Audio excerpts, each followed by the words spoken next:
বলো। দেখেন গাইস, আমার আম্মু গরম মশলা বাটে চিকেন রোস্ট বানাচ্ছে। আজকে আমার বড় আম্মু আসবে, মানে আমার নানু আম্মু। এই দেখেন চিকেন ভাজা শেষ, এখন মশলা কষাচ্ছে। দেখতে দেখতে মশলা কষানো হয়ে গেল। আমার আম্মুর হাতের ভীষণ মজা হয়। আমার রুশ ভালোবাসি, আর রুশ এখন পছন্দ, আমি অনেক পছন্দ করে খাই। তো দেখতে দেখতে মশলা কষানো হয়ে গেল।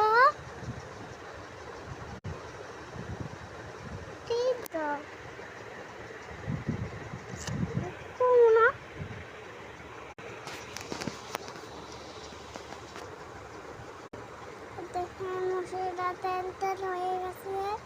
এখন দিয়ে দিল চিকেন ভাজা, সে পানি দিয়ে দিল নাড়াচাড়া করে 10 মিনিট জাল করে নিব। 10 থেকে 20 মিনিট জাল করে নিব।